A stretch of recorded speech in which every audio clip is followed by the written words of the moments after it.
All right, how's everybody doing? Good? Good. Excellent. So for the people who weren't here, we just ran the stand-up group. Somebody missing? People leave? David, I think, said that. Oh, okay. And everybody's welcome to come to that. Like I said, when it gets bigger, we'll split people into 2 groups or 3 groups so that you get more time once everybody gets a little bit of training on what that means for what we're doing. Housekeeping, just to get started. Again, so I keep opening new things, but there's the Comedy Accelerator, which I'm going to rename the Stand-Up Accelerator, which is the Creek and Cave tomorrow. Again, you can show up at that 3 to 5. Okay, so it's supposed to be that all time. They assure me that it's going to be there for a while. We'll see. And there's a Facebook page for that and a Facebook group. So make sure you go on and follow those 2 things, and a YouTube page. There's 3 things that you need to follow. And just try to make sure everybody does that, because that way I can communicate to you and we can get a little, make it look like this is a real thing. The Comedy Writers Colony has the same thing. And then there's the Saturday Writers Group, which is this, and then there's the Saturday Stand-Up Group, which is before this. And then there's the Producers Group. Producers, if you're thinking about joining that, it's just trying to get enough energy around all this stuff where we can get people doing some marketing. Like, there's going to be physical layout. Like, we can start taking this to different places.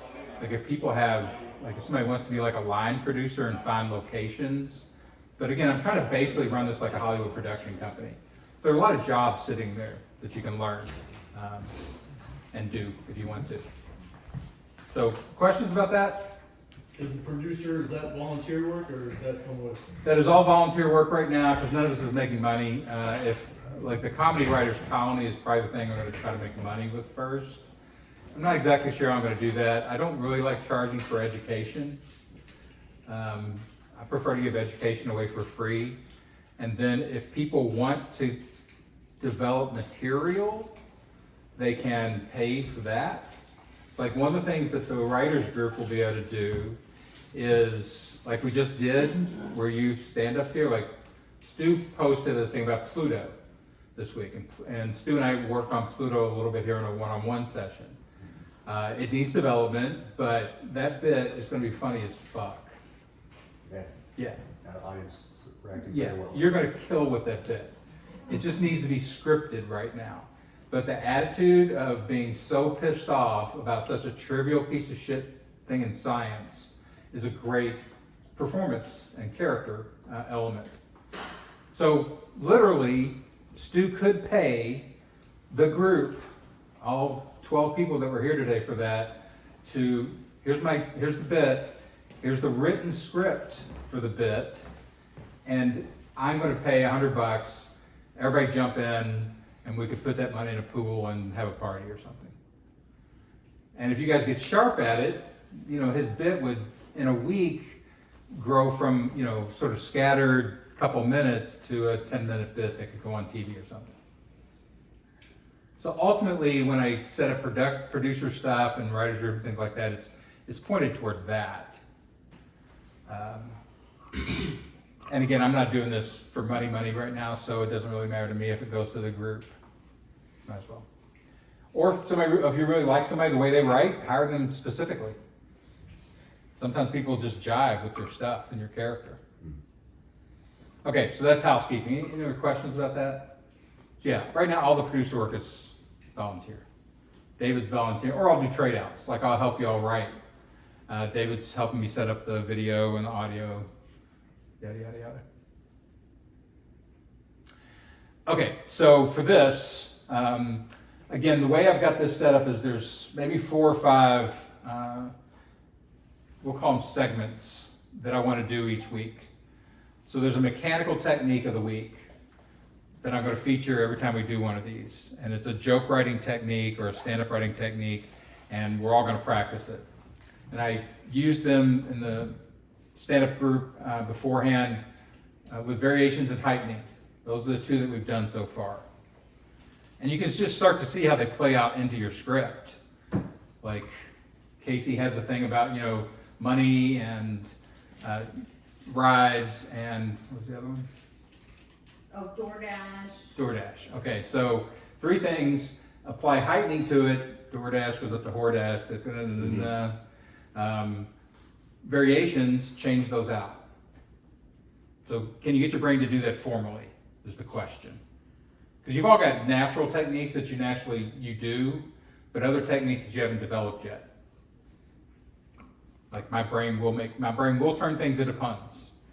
I'll turn songs into puns. As I listen to them, my brain will rewrite the song. Do any of your brains do that? Yeah. It's frustrating. It's particularly bad if you were already a musician. Yeah, right. It's the only way I've ever sung songs. My daughter actually knows the words. I've never sung the actual words. Yeah, and if you're doing it for comedy effect, again, that's a genre. I got paid to do song parodies for years for a radio company. And they would send the lyrics out, or we would produce the entire song, and morning radio shows around the country would use those. There was a Grammy winning song for a while called "It's Hard Out Here for a Pimp." Oh yeah. Is that what it was? Yeah. Yeah. Hard out here on a pimp, or My hold on, let me daughter- finish there. Oh sorry. And I changed it to "It's Hard Out Here on a Gimp." And we had a guy who could do that guy's voice and recreate the song, and he did the whole song, but with GIMP and BDSM jokes. And they used it all over the country.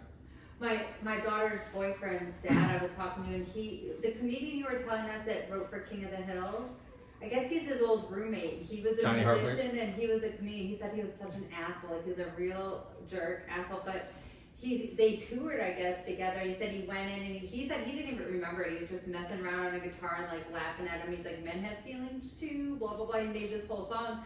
And he said a year later, he reached out and was like, hey, can I use that song? Blah, blah, blah. And he didn't even remember doing it, but it was really funny. But he's coming tomorrow. He wanted to come, and I'm like, hey, you could just show up. He's all nervous, but I'm like, Yeah, so there's lots of ways to make money with this. Crazy. Once your brain will do a comic technique really well, basically better than everybody else, then you can get paid for it. And if it's new song lyrics, great. If it's original songs, great. Like David plays music, so it's a natural for him to do original songs. And somebody else, who was it? Because he's here, Nathan, does music. And sent me a couple of his original songs. They just weren't punch heavy yet. But there's some great stand-up / musicians, who've done really well in stand-up for decades. There's a guy, Tim Wilson. Do y'all know Tim Wilson? Yeah. Raise your hand if you know Tim Wilson. Like 1 or 2 of you. That's a crime. He's so fucking good. He's dead. But he was a Southern comic, and he he did original songs. One was called Acid Country, where he said his 2 influences was his mom was a hippie and his dad was a redneck. And so he combined the 2 genres in one song. And it's just clever line after clever line, like Jimi Hendrix on the Dobro, and just great. And he was a big act in the South, traveling with the comedy, and radio shows had him on all the time, so he had a natural, easy way to promote himself. He was easily $1 million a year comic. You've never even heard of him. Insane, right? Yeah. If you do something well, you can make money with it. That's the whole point. So we've done variations, we've done heightening, we did a couple of techniques of breaking stories apart, like improving stories.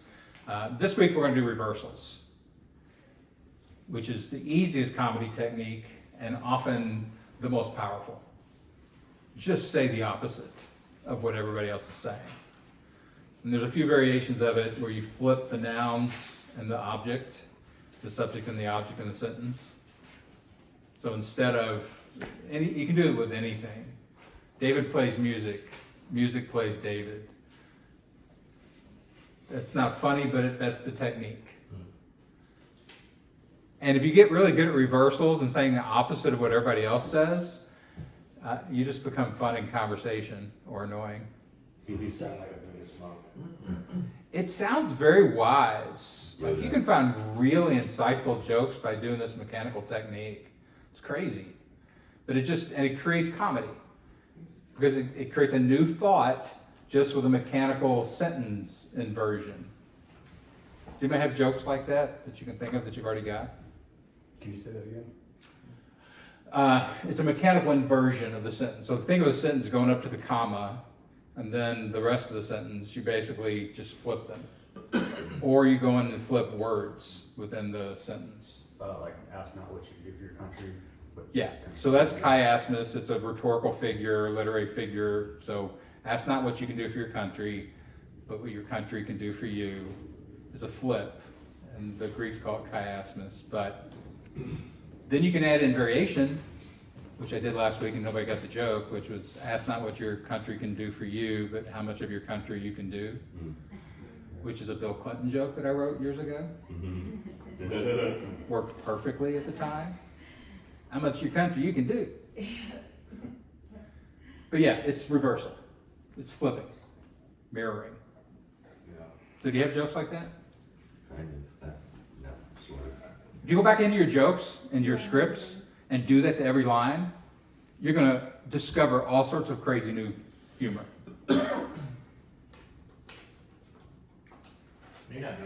Like I'm thinking about it now that you asked that question of like, do you have it in your stuff right now? About going back, rereading through it and highlighting.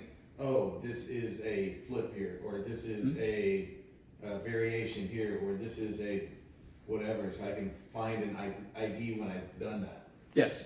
Or if the script did that to you, it went back and read you and highlighted you. That's reversal. That's reversal.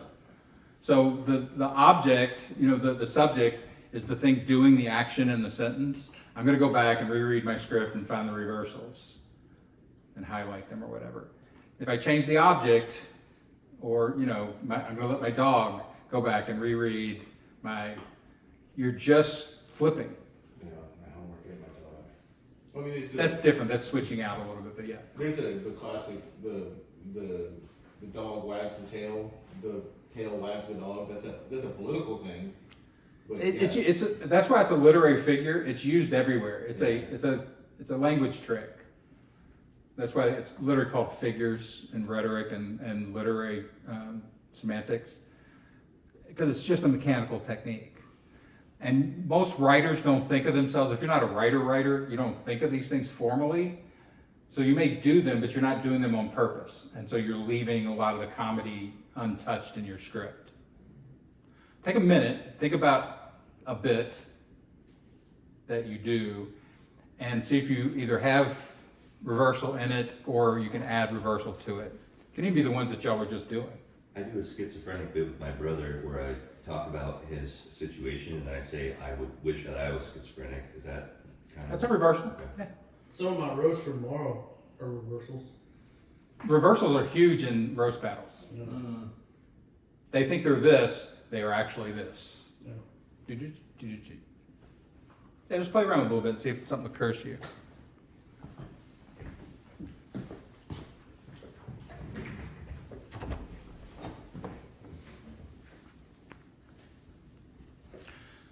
So this is producer work. Trying to figure out the temperature inside of a room. Most producer work is really just problem solving. Like this chain doesn't want to work. You know, they do have chain extensions, too. Yeah, you could bring one, Chris. Or they do It's make, also delegating, right? Producers also delegate tasks. If you want me to help you and make you a famous comic or get you work, do shit for me. Because that's the only value you are giving me. That's what executive producers want. we can acquire some ceiling fans that are remote controlled. Dude, you got come on. You got all sorts of producer shit you can do. Right? And don't have you got I gotta pay to get in.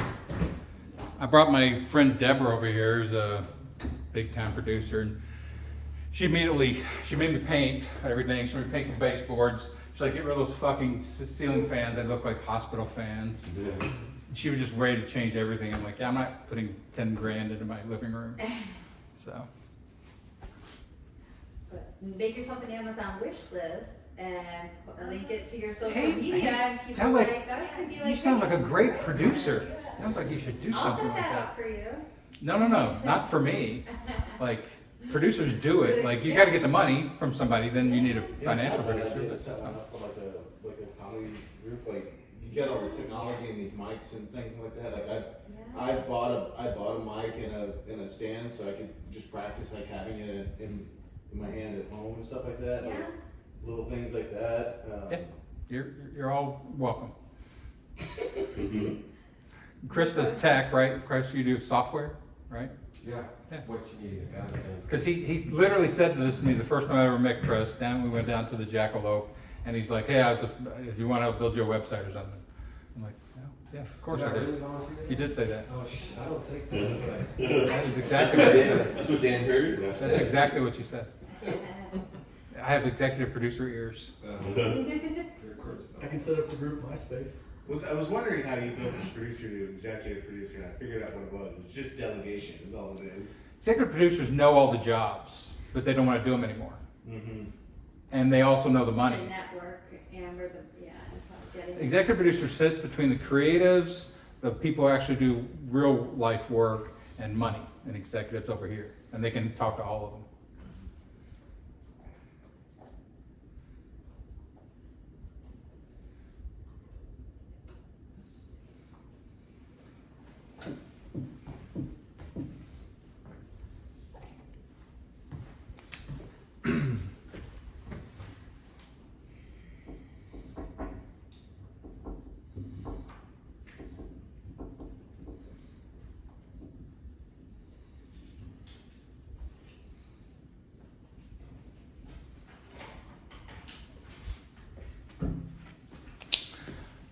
Okay, so this is our fourth week. First week, I don't know what we did, I don't remember, but we have 3 professional writing techniques. If y'all just go home and practice these 24 hours a day for the next week, that's variations, heightening, and reversals.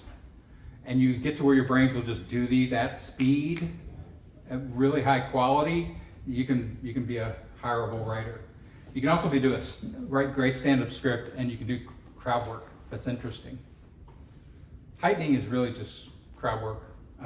Crowd work is really just heightening and reversals. Can I ask you a question about heightening? I was thinking about this. Now you can ask me 100 questions about heightening. Okay. 1,000. So, I did. I want you asking these on your deathbed. Dan, what about heightening? So, I think like Xavier sent me a note online. Is like, hey, I have a question about heightening. I'm like, yeah, I heard of ChatGPT. Just because like I can't constantly answer the same things over and over again. And ChatGPT will ask it about comic heightening, and then we'll fucking lay out some shit. Keep going. so you were talking about taking the normal and heightening it to something that's kind of crazy. Stimulating at least. Yeah. Is there a technique to taking the normal, and because today's world, like 25 years ago, like there's a lot of normal today that would have been like, that's already heightened. So is there a way to lower the bar? That way you're creating that gap, right? You're creating the gap between normal and heightened. But rather than having to push this up higher, lower this higher. So then that you create that bigger gap. You can go any direction. It's a ladder. I always think of heightening as rungs on a ladder. You know, you're just stepping up. So if you're like, hey, let's start the ladder back in the 1950s. Back in the 50s, you know, women actually understood that it was better to be in the kitchen, you know. And then it's like, okay, you know, and then you like start crawling back till now, and then in the future they go back to the kitchen. Like it was better in the fucking kitchen. And to do a bunch of shit out in the, you know, I like the kitchen. So yeah, you can go in either direction. Okay. It's still lowering. I mean, it's lowering and heightening. Like these things are always paired. But the comedy comes from heightening. Okay, what do you got? Reversals. I started writing one. I saw somebody had some joke about this. I'm sorry if it was you in the room, but it was like something about Kanye West and like a Christmas story. But then it just made me think like, what if it was like the Grinch, but it was like Kanye West and he had to save Hanukkah? So where's the reversal? That because there was a big thing with Kanye West where he was like, I don't know, whatever, like anti-Jewish stuff, and he was canceled about it, but now he's saving Hanukkah. Okay. Like a children's, holiday movie, like Hallmark style. I'll add this technique in since we're already using it naturally with reversals. If you take a regular story you replace an element in that story with something different, it feels like a reversal, but a reversal is like, so Kanye West is pro-Holocaust. Reversal is the Holocaust would have killed Kanye West. What you did was you took a scene and you dropped in a replacement to it. So Kanye West in a Christmas scene is kind of funny. I was thinking of you always think of your brain as being the logical thinker and your dick as being like the thing that's just like wanting love. Reverse the two, where your dick becomes the logical thinker, being like, no, hold on. I know you say you want love, but not with her, not that. Like, we're not doing this. Okay, that's fine. You reverse the two roles, Pat. Yeah, I had a crowd work thing that I use. I say, when I see sorority girls, I say, which came first, sorority girls or blowjobs? And I was working on it, like, I was like, because I figured out the date. Sorority girls started at 1876, blowjobs 78. I remember I've been working on that, but I've always been doing Okay, that. so you have two things. Again, for it to be a reversal, sorority girls give blowjobs. The reversal is blowjobs give sorority girls. Yeah. So it's just a mechanical technique, okay? Like that's funny, but it's not exactly reversal yet. Oh, okay. I don't know if this is a reversal at all. I got an old joke where just, why do we give hamsters wheels when they haven't discovered fire yet? Again, a reversal is just the flip. Yeah. So like, I don't see a flip in there of like, hamsters love wheels, wheels love hamsters is the flip. I got a really stupid one. It's I don't jerk off the porn jerks me off. It's called a fleshlight. Okay, There you go. I mean, it's kind of an interesting variation, right? Here's what I got. I sneezed wrong, I flew on my back, got in a car wreck, and then my back swimming. So it's like, But that's a progression, it's not a flip. It's like I sneezed and fixed my back yeah. would be a flip because almost everybody gets hurt, like that. Turns out sneezing is great medicine. Like, I don't know if this is a reversal, like with a couple of lines I have with my, like, I'm going back with like parenting, but it's like, I'm talking about my daughter being introverted, I'm extroverted, she's emotionally intelligent, I'm Gen X, she's organized. Flip it. So I'm like, you have to change characters. So you've got comparison, and there's a bunch of other things here. Contrast and comparison, like juxtaposition. Yeah. Putting two things next to each other is another big technique in comedy. Once they're next to each other, then you can flip them. But like there's movies 30 going on 13 or whatever the thing was, that's literally just classic flipping. There are a lot of movies like that. Yeah, I was flying on a scooter till a scooter sent me flying. yeah, there you go. You said the movie, and it made me think of Trading Places. Yeah, same thing. But these are also replacements. You're switching characters, but you're also dropping a character into a role that they normally don't ever get to play. I had an old joke I sort of abandoned. I wonder if this is reversally, where it's like, my dad's a jazz saxophone player, and he thought eHarmony was a music app. And then like that might get a laugh, but then I'd say like maybe he's right, and then I'd like give up some like sexual innuendos for like musical instruments, like a skin flute. Be like, oh, I guess there's mostly skin flute players on there though. Is that a reversal? It's not a reversal because again, think of just you're not writing new things in the system. You're just inverting. It's flipping it maybe. So do you ever do these in That whole road conversations? to cowboy. Like if you ever get in an argument in your relationship, the reversals happen constantly in arguments. It's like you're the problem. No, you're the problem. You did this. No, you did this. So it's literally just a fight of reversals back and forth. So it's a major technique that human beings use to communicate with each other, but it also creates comedy. I don't know why it's funny that we reverse things, but it is. What else? I wrote a roast where I called somebody Natalie Portly. Yeah, so you're flipping the names. And that's a good one. Like flipping, you can find like flipping words around like that will create comedy. Well, I mean, the classics, I'd rather, what is it, I'd rather prick my finger than finger my prick. I can't Yeah. remember which Yeah, those are so clean that they sort of transcend the writer and enter into the culture. Like if you really want a writing goal, write something that outlives you. Yeah. If it's clever enough and gets, it'll last. And go across cultures too, by the way. I don't know that this is so much a reversal as it is it's a realization of a reversal. We use the term blowjob, but in reality you're sucking. You're not blowing. Yeah.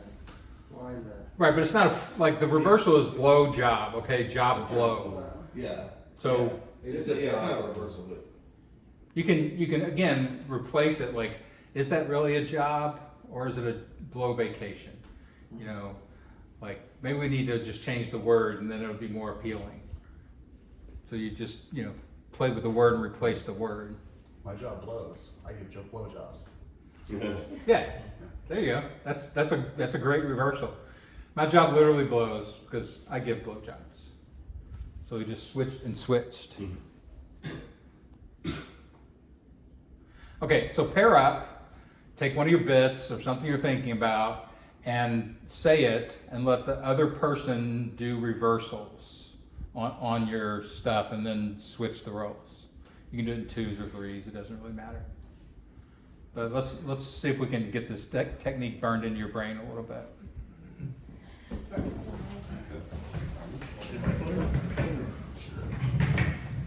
I put those boxes there because people were banging into the wall.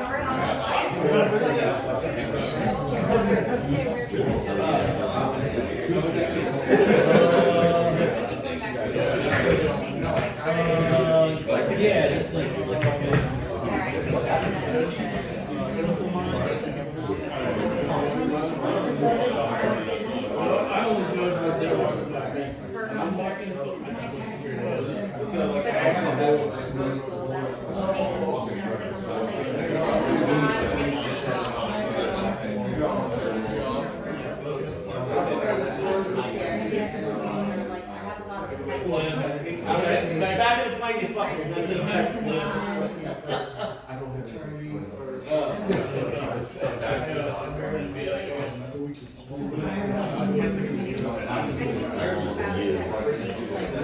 Get philosophical. Or like Alicia Keys has that song, like "This Girl's on Fire." You'd be like, I wanted the fire to be inside, but then it turned out that the fire was the outside. And I was like, I got 30 burns in it. Trying to internalize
maybe it's like if you like broke into this new bit because of the car fire and the fires in you. And make it better.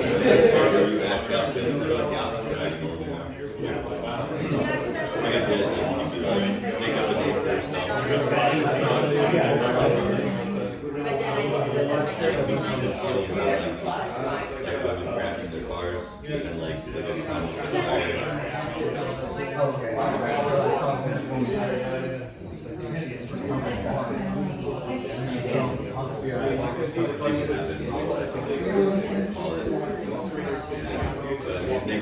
It shows that there's something there. It's not private. I got it.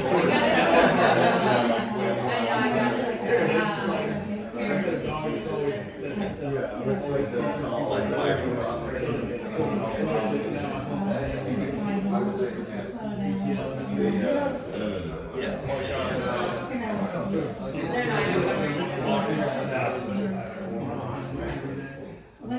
There's always the, I'm thinking like some sounds.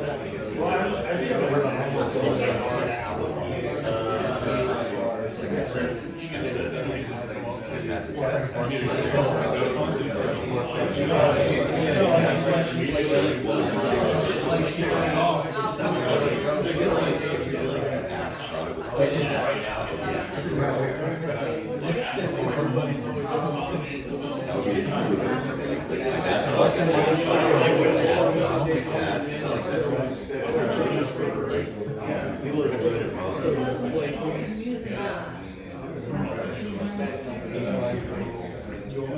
But like the reverse straight tire, maybe this doesn't work.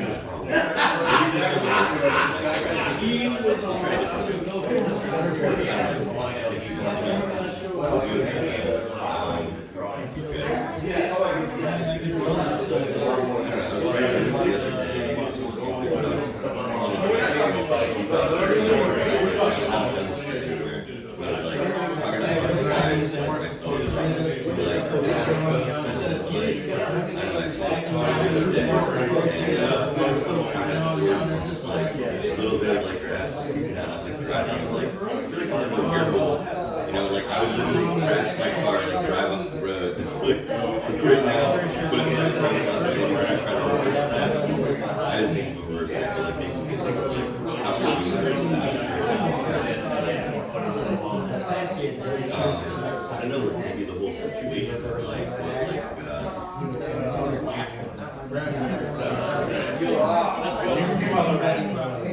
What the fuck is this guy doing? So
Yeah, the problem is that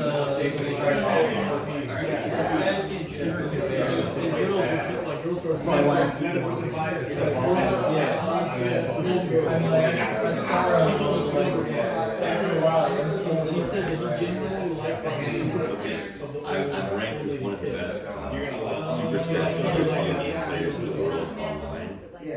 And I wrote like, please don't tell my girlfriend because I wrote that Facebook thing. I feel like that reverses like the fact that I'm like good at this thing. I'm terrified that like this was like maybe we can't. Like that's still not how to reverse it. I'm doing the best way to do this match for those players that were up. Please don't tell my girlfriend. Which is like I said, I don't like it when I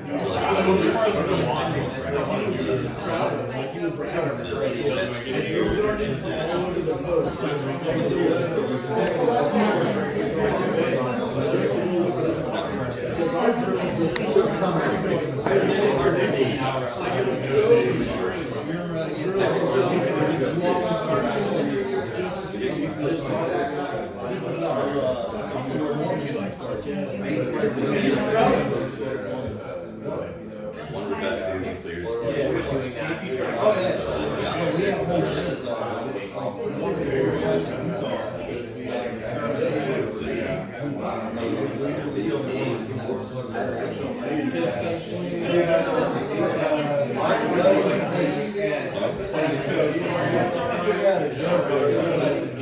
You do well. You do well. Karen, you do well.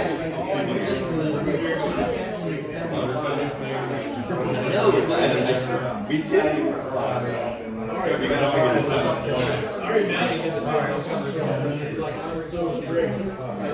Another one.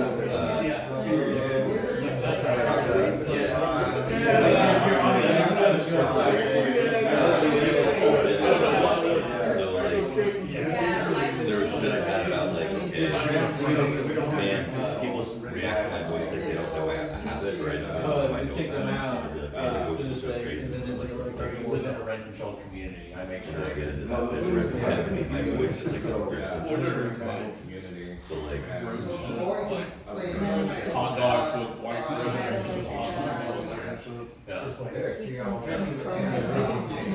Yeah.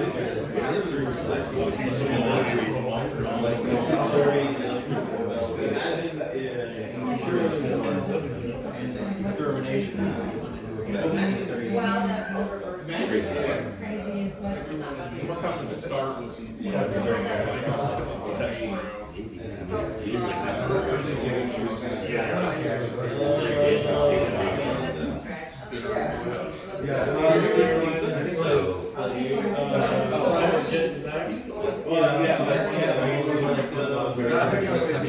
we can't only get it wrong so many times.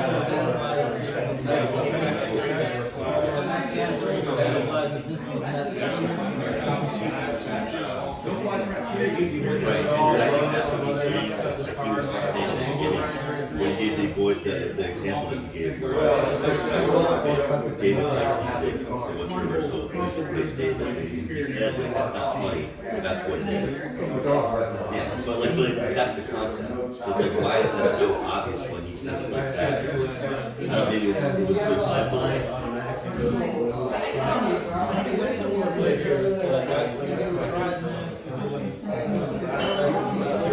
There's nothing deep about where it's coming from.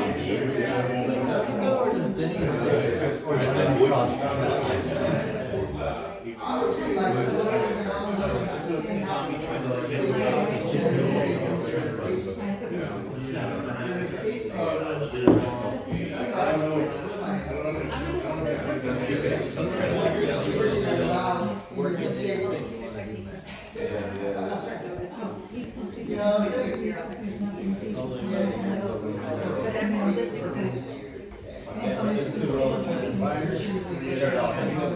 People think my voice is deep, but there's nothing deep about my voice where it's just like what like they assume because my voice is deep, like people that works. Like voices and you listen to shit like that's what I'm making commercials with them. So it's like what like they think that my voice is Okay, take a minute to finish up. Yeah, that's good.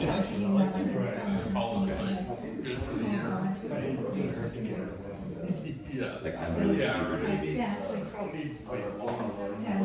Like I smoke a lot of weed.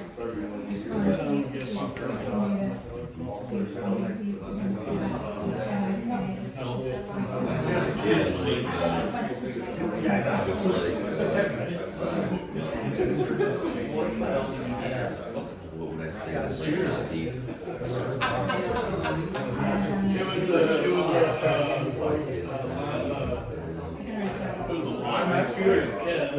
There's something along. It's like the bit is like the voices. I've seen a lot of porn that start like that. I think that's what he's saying. Well, I told him even after he heals, you should keep your look. Even after you heal, you should keep that look. Yeah. Like that's a character. It's gonna be my new opener. Dude, you should just start hiding stuff in there and start pulling stuff out. Like when you hit a punchline, just start dancing a little bit. Do a little jig. It sounds so selfish, but it's like, because those kids are, you know. Oh, right. All right. So what do we find? Some funny reversals out there. What do you got? I know. Fucking hilarious. Funny. Death-inducing spasms of hilarity. I don't know why this is so much harder than it seems like it should. Trying to figure out how your brain writes. Most people's brains don't write in a crowded room with 15 other people talking. Yeah. Well, you're face to face with somebody else. This is a novel way of writing you've probably never done. So expect your brain to balk a little bit. I have a dumb one that a lot of tech bros are actually just into bro tech. When there's like Cybertrucks, bow and arrows for some reason, they went backwards. It's true. The skateboard rode the kid straight to the ER. I mean, like, I don't know. I was really Well, and I didn't explain this completely. We sort of skirt across the top of the concept, which happens a lot when you teach like this. But reversing is linguistic. You can do linguistic reversing, which is the sentence flips. You can also reverse ideas or positions. So contradiction is a form of reversing. Do you know any contradictors in your life? Yes. Some people have this as a major communication mode.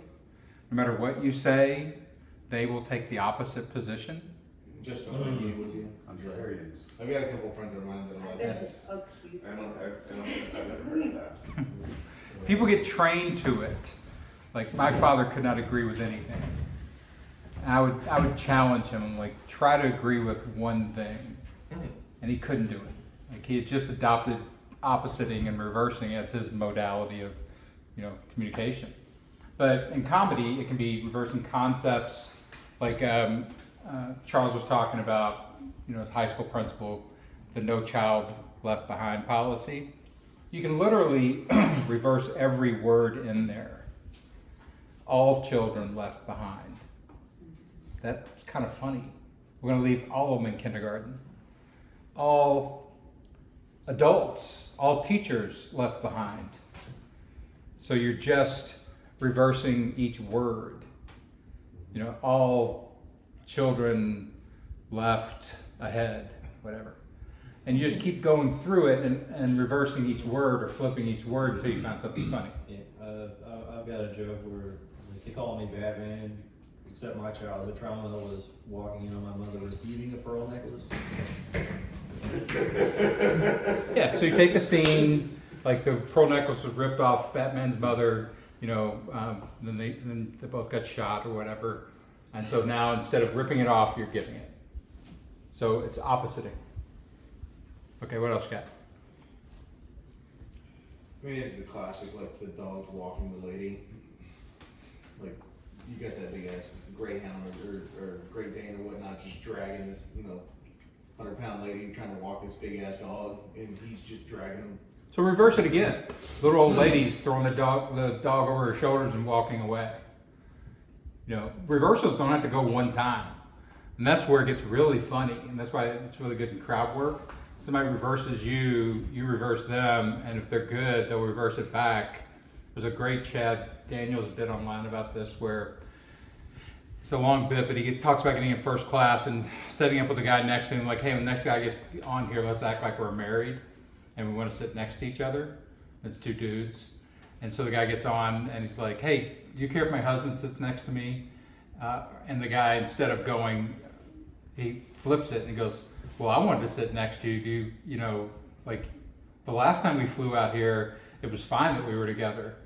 Now you got some other dude, and it just kind of flips back and forth. But flipping is always fun because it's unexpected.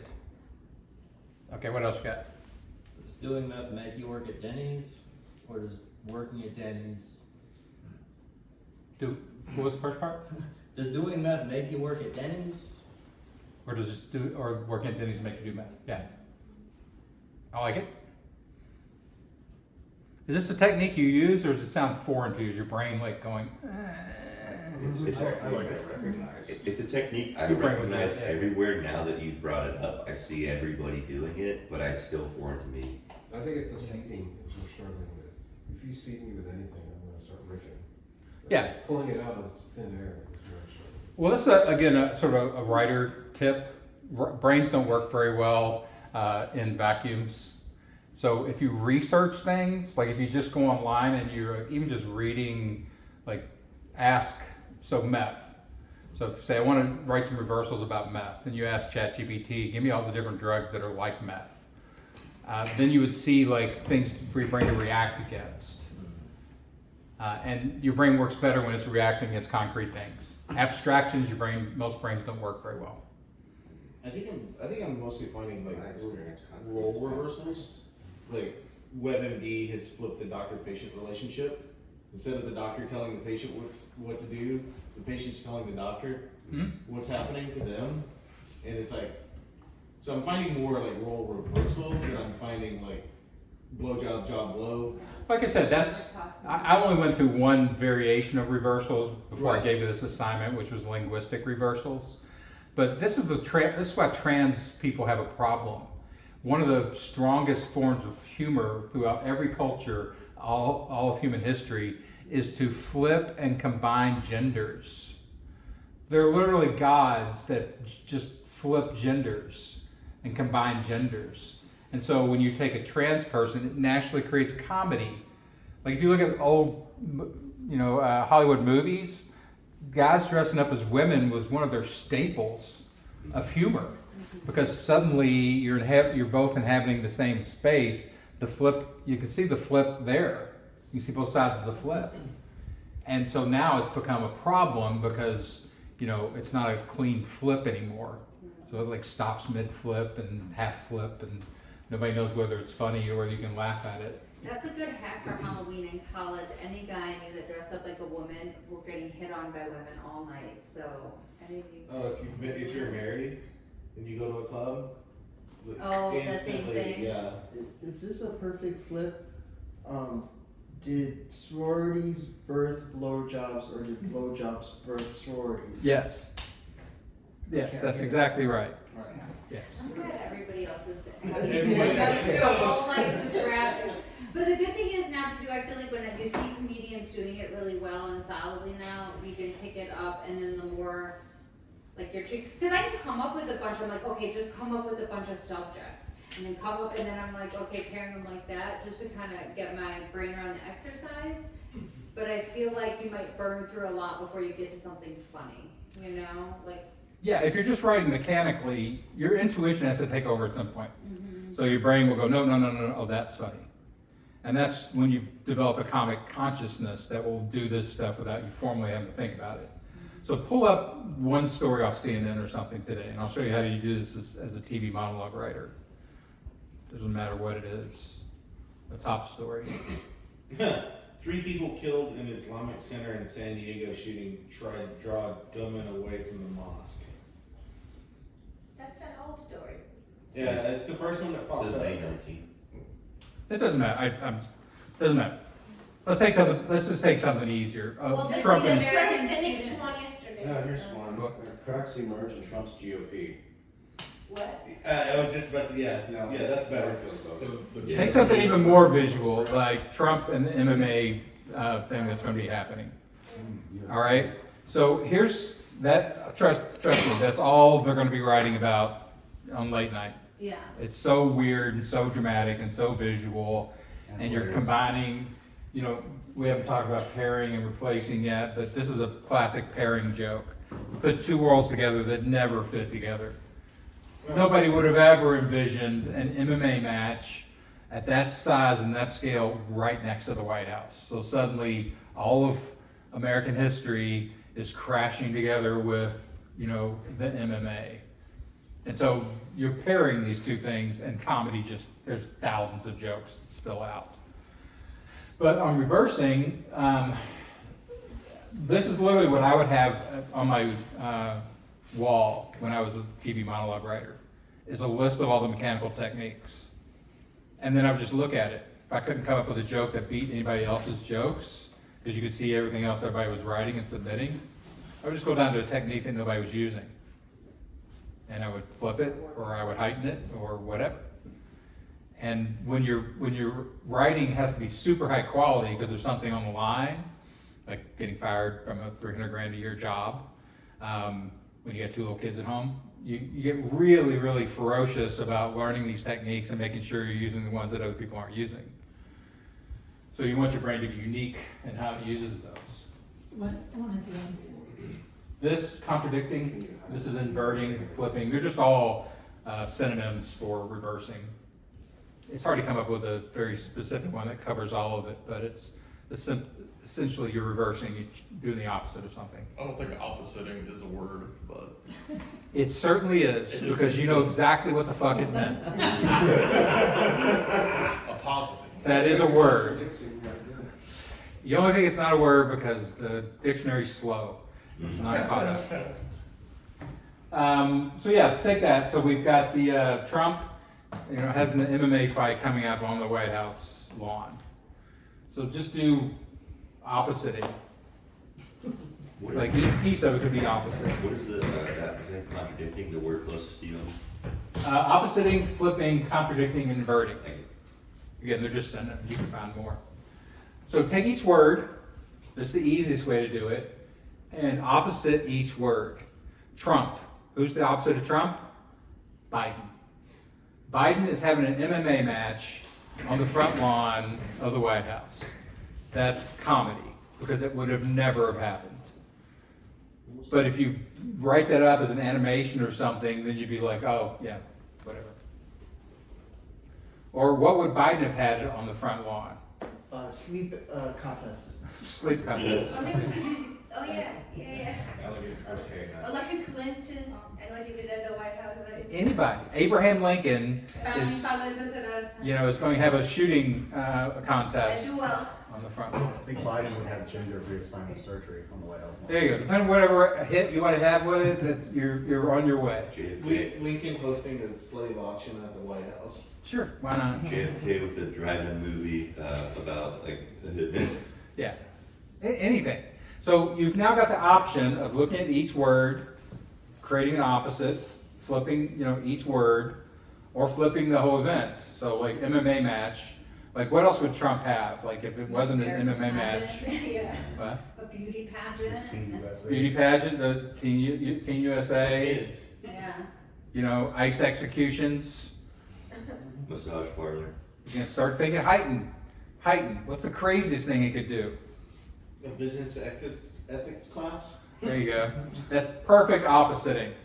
Because Trump is all these sort of corrupt things, flip him over to something that's, the opposite of corruption. Melania can do like the glow, like the gorgeous ladies of wrestling. Remember that? Like Yeah. before? Let's see. That would be the only place where you could touch Melania, actually. The ring. Sure. That'd be funny, like Trump and Melania. I know, have to- I know. Right, so Hilarious. now- That's So now great. instead of MMA fighters, it's people from, they should just do MAGA versus liberals. It's Emirates. Hillary is going to fight Melania. Mm. That'd be fucking hilarious. Yeah, damn down, you can kick tickets to that. Celebrity deathmatch. Yeah. So, do you see how the mechanical techniques work there? And as a writer, a paid writer, all you need is a joke that seems fresh and nobody else has thought of this and makes all the other writers laugh, and you keep your job. And it's literally just getting your brain to do this.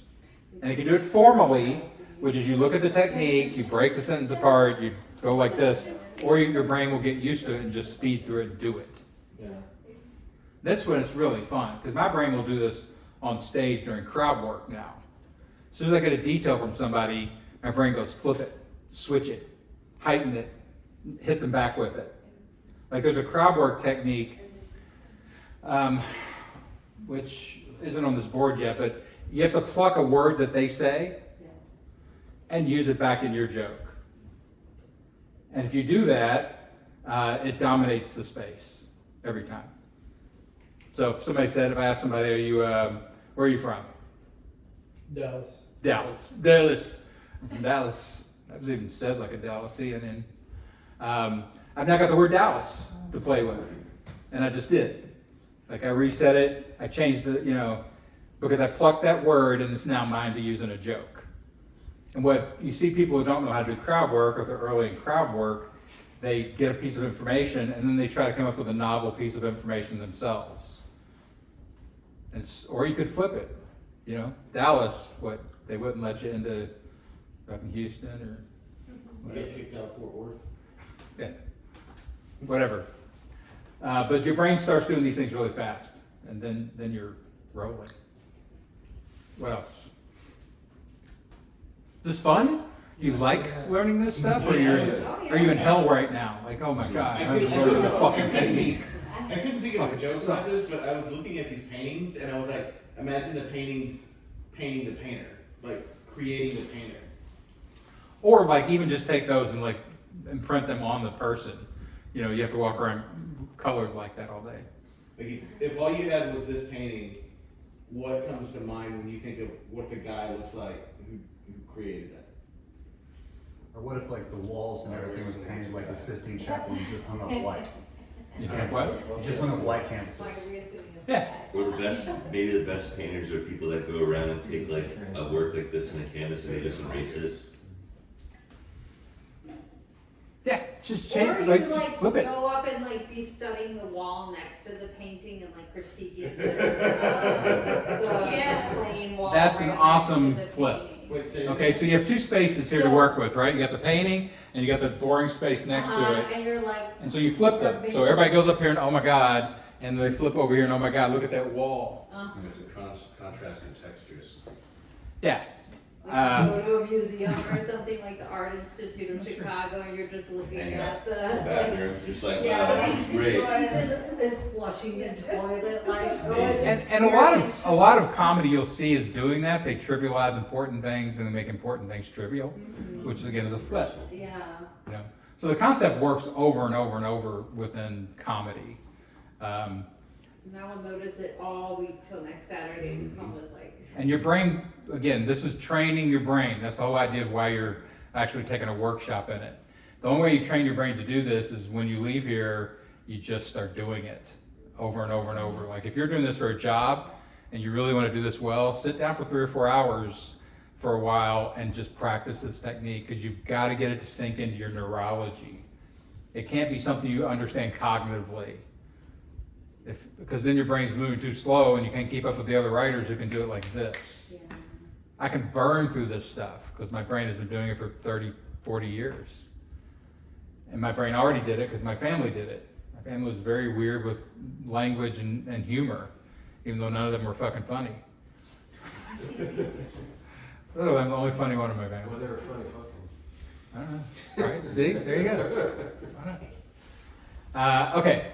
So that's mechanical technique of the week. The second thing I want to do is like some kind of writer improvement, sort of writer training thing for the week. So this is just getting your brain to do mechanical techniques. The second are work habits of professional writers. And I want to give you all one of these each week. So last week we did this about breaking stories. Really good writers will sit down with a story and break it into its elements, which is kind of a laborious process, but they don't care. They want to see every part of the story that they can work on. And on sitcoms and films, the people who are really good mechanical writers will do that with every scene. And they'll know, like the dialogue isn't good enough. Like other people just watch the scene and like, I don't like it. Writers break down every element. So that's a work ethic thing because it takes a lot of time. The one I want to talk about this week are development cycles. Since we're doing more stand-up-y kind of things this week. Development cycles. Dave and I were talking yesterday about a bit, an idea he had for a bit. And he killed it instantly as he told it to me. He's like, this thing happened. He goes, that sucks. I'm like, don't kill it before you get it into development cycle. So basically, this is like, I always think of it as people have babies and kill them instantly before they can get to the incubator. It's like, it's not breathing well, kill it. This is incubation, it's development cycles. And again, this is something I see Austin comics not doing. It does not matter what you start with as material. It can be incredibly boring, ordinary shit, or it can be incredibly exotic, weirdest things ever happened to you. Clearly, these are easier to turn into stand-up or great comedy, but the techniques work even on the boring shit. And the way you get that through is you take it from where it's gone through no development down here to maybe 100 cycles. I've got a bit, and when I record this sort of as an online module, I'll probably use this as an example. If you ever see me do any stand-up, I start with a bit about Kenya. It's not really about Kenya, it's about running. But my first joke is, nice to be here, I'm a little tired. Wait a minute. Nice to be here, I'm in a good mood, but I'm a little tired. I've been stalking a Kenyan woman. That's my first joke. I've used that joke 500 times at least. And then I have a bunch of tags after it, because sometimes people don't get the joke. And I'm like, yeah, they're runners. Ultra long distance, best in the world. That's the first joke. Like, what the fuck is wrong with you people? That was a joke, and I sort of go into it. I wrote that as a one-liner, just the first joke, because I used to be a one-liner comic. This joke is now, I worked on it again this week, I'd say 15 minutes long. I can talk about running and Kenya and Kenyans for 15 minutes, straight stand-up, all punchlines. Because I've done development cycles on this probably for 25 years. I think I wrote this in 1998, which is insane, right? That's crazy to have that kind of OCD. Except for my brain really likes to go back in and find new things in this bit. So you just had like a filing cabinet back in the 90s. Because think about, even on a computer now, I'm like trying to get myself organized so that I can keep going back and not have like crazy versions. I have like so many different versions of almost the same thing. So I'd imagine like, you have your systems down. Yeah, and this is professional writing too, and I'll kind of show you my structure for this. Because holding it, I put it all in Google Docs for a couple reasons. Google Docs, you can share to anyone. Google Docs keeps a copy of everything. So even if you fuck up, which you do all the time on your files, Yeah, it keeps the version history. you can go fucking find it. I have the same thing after the pandemic because I used to I still deliver food for like grandma and all that, and I had to deal with all the how they had to fix the restaurants so you one way out, one way in. So I had this thing about doors that say use the other door. I hate doors that say use the other door. Every time I see a door, I'm like, just be a door. Stop moonlighting as a wall. Just you're a door. And then I have all these different variations. Okay, yeah, doors that say use the other door. And if you like comedy, you'll like doing this. When you find something that amuses you, you'll like going in and do development on it. Development cycles have to be designed in professional settings. So one of the ways to do development cycle is to bring people into the process. Bring other people into it. This is why, if this works correctly, you find other people that are kind of simpatico with you, your sense of humor's jive, and you can throw them a bit, and they'll just start adding punchlines that you never thought of. I have a punchline that I used to co-write with a guy in Louisville. We were both one-liner comics, and he came in once. The joke is, do you think Lou Gehrig ever turned to his doctor and said, "I've got what?"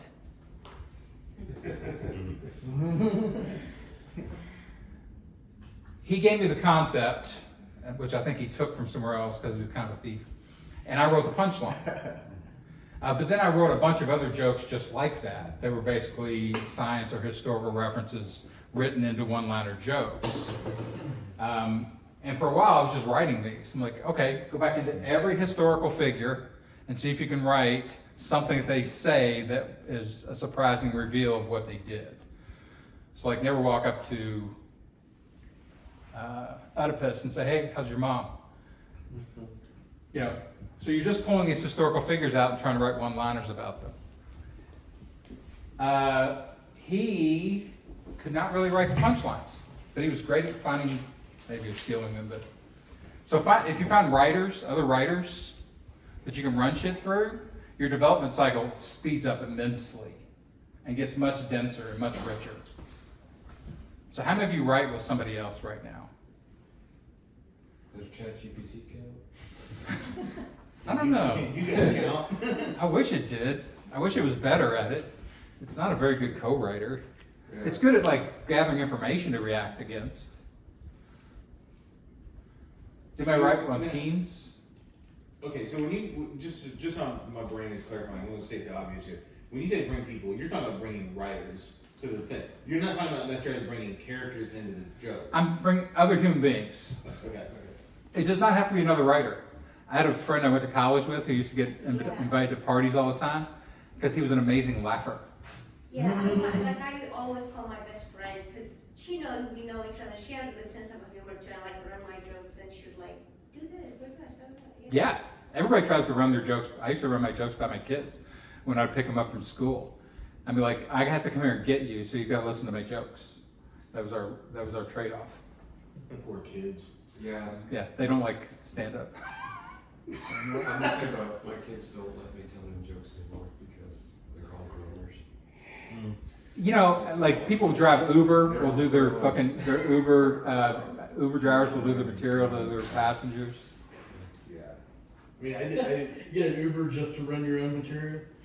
I know a lot of comics who are Uber drivers and they run material. Dan, I'm not gonna lie. I went to Reno this week for vacation, and we were at the pool, and some of the guys were asking me about like some of the stuff I've been writing. And next thing you know, I'm telling one of the bits at the pool, and like just the random people there at the pool are listening to this. Yeah. Problem is, you do that to a group of comics and you become persona non grata. Comics are horrible people to write with, unless y'all are both writers. Unless you're going to say, "Hey, we're writing together." No comic ever wants to be somebody else's audience, unless you're like, "This person's really funny." Exactly. Then Just it's tell me fun. you're doing a bit. Don't pretend you're not doing a bit. Yeah. I finished the That is conversation. awkward. That happens to me all the time. I finished a conversation with a guy down at the creek outside in that back area once. I don't know who he was, but he was a comic or whatever. And we were talking about, we were having a conversation about something, and he goes, "Hey, you want to hear my Catholic bit?" And I'm like, "Fuck no." And I walked away. Fuck no. But finding people that enjoy that, like a lot of people like it when you run their material. At least he asked for consent, right? Like, this is right? Give me the chance to say. Forced humor is bad. Yeah. Comic rape is bad. Yeah, there you go. Common writing is like sex. I did a skit about how musicians do that and they did really well. Like the guy that plays guitar. Yeah, and a lot of times people in Austin are doing comedy and never finding their real audience. So they end up trying to adjust their material down to the sort of base level audiences that they end up talking to. Like when you were doing the Pluto thing, you must have said fuck, 50 times? And you were doing it with energy because it was a small room at that point in the bar and there was the last comic. So you end up warping your own material to that setting, because you can't get to good, people who appreciate good comedy. So that's a problem in development, and it's a real problem around Austin. Again, it's like, I don't blame Austin comics for the levels kind of that they've found. I just look at it and go, well, the whole game is, are you going to make money with that? And you're not, so what's the point of doing it? Just to punish me for hearing it? So finding new settings, doing your stuff. Like, I don't know, does this work? Like, you've all gotten up here and done some kind of material or stuff. Are you starting to get more comfortable with it? Yeah. It's an odd way of doing comedy. I'm finding more confidence in the writing than I'm doing. Like when I was doing the beauty shop bit last week, when you were talking, was it like a week ago, you were talking about don't introduce characters that are boring. Like I knew I needed to introduce a character to tell the story. And it was like, oh, go back and rejigger that character introduction to make them interesting as to not make it boring. So I found myself being more confident in what I'm saying because of... Yeah, hopefully that's the way this is working. It's improving your confidence, not destroying it. So that you're like, oh, I know I've now done the work on this. The script is better. And I love seeing script improvement. Like, to me, that's the funnest thing, is when I see, like, performance improvement. Like, I promise, like you've got a thing, and maybe from music or whatever, where your performer structure right now isn't stand-up. it's like stand-up is very present. It's a conversation. It's real and it's authentic. And you got to get your performance over to that or the audience won't understand what you're doing in that context. But everybody's got that. Once you find it, stand-up becomes pretty fucking easy. Yeah. It's weird. Like, oh, the same bits that I did forever that didn't get anything, now if you got the character right, the performance right, they just sing. So people performance setting, I don't know, substances. Fucking Austin and his substances that destroy development. Yeah. I'm sorry, I know a lot of people, love pot, but I've never seen somebody smoke a lot of pot and really do well in development. Oh, sorry. You can argue with me? Go ahead. Dude, I sat down and I popped a gummy and I was like, I want to write some stuff now. And I started writing and then I was just like, oh, my brain's not fucking working right now. Let me shut this down because like the gummy was kicking in. I was just like, no. It's across the board with substances, like alcohol will do it, like, and there are people that are completely talented enough can still do substances and perform and things like that. But Dave used to like smoke on stage. what's that? Dave Chappelle, he used to smoke on stage, yeah. They vapes and shit like that, but that guy's high all the time. But he's also already submerged all the techniques in his brain and he can't get rid of them. But I will promise you, if he wasn't smoking so much pot, he would have better material. He wouldn't make some of the clumsy mistakes that he's made that have gotten him into trouble. Just bad stand-up decisions. It's not the content. You can go after any group you want if you write good stand-up. So I don't know. Like, I drink coffee sometimes to amp me before I write. A lot of times I find that I write more and more frenetically. I'm not sure I write better. Feels better. So I don't know. What's the lesson here? What the substance? I don't know. Go. You got to make substances work for you. Is kind of my point. Find your So process. you're encouraging drug usage. If it's going to make you funnier, you do whatever you need. You gotta find the right. I just haven't really seen it work that way. Are we talking about rolling bowl? I've never seen that work, but Theo Vaughn has an incredible bit where he's on mushrooms, but I've also seen it bomb also. So you have to admit that he hasn't always done great with it. But one time it was like enlightened when he did it. weirdly, like your audiences are better when they're on substances Yeah. to a point, so you want your audience buzzed a little bit, but then you're not getting a real read on whether you're funny or not. You're getting an amplified audience. So figuring out where that works in your development cycle. There's a guy I wrote with at the Late Late Show who would drink beer in the afternoons, while we were writing. He had his own office. He was kind of the head writer on the monologue at least. And he had 2 or 3 beers every day. And that everybody knew it, but he still did his job, so I guess it helped him. I don't know. He would also take his shoes off and write barefoot and without a shirt on. That was pretty common back in the day, though. Like drinking during lunch. Like They didn't do that in the military. It's That's like, not talking about the military 1950s. This is bad, man. I think it's like a know yourself, be self-reflective, kind of be honest with yourself. Anything you can do to amp your psyche to get it into the comic writing frame is good. Like, it's a pretty common practice to do a bunch of writing sober and then get high and go back over the same material and see if you come up with anything else. The contrast. I don't know. What is it, the artist way, where you wake up and you write 3 pages straight away, like stream composition? My point is, you've got to figure this out. You need material to be developed. However you have to do it is fine, unless you have a job and they're like, be here at 9 o'clock in the morning. Because when you work on TV shows, they'll give you in time, like a call time, like a 9 o'clock or something. You'll be there for an hour and you all sort of break the day about what you're going to do. They send you to your office for 2 hours to write by yourself. You turn in scripts by noon. Everybody goes to lunch and your day's over. Those 2 hours, you have to jam jokes. You can't think of, oh, here's a new one, because they've all been turned in. And then every once in a while, if the script isn't quite up to speed, they'll ask for more jokes, stuff like that. But at that point, usually if you've got 5 or 6 writers, you've got 200 or 300 jokes. You only need 25 for the show. And so you can usually, they'll write, like, here's the first 25, here's the second 25 if we need more. And then, if you go beyond that, they'll filter it back to the writers for another shot. But that's fairly rare. But that from 10 to 12, I better be ready to write. So, like all this other stuff, impairments. So I had 2 little kids when I was writing for TV, like a baby and a 3-year-old, and they did not respect my boundaries. They would wake me up, and my brain does not work with less than 8 hours of sleep.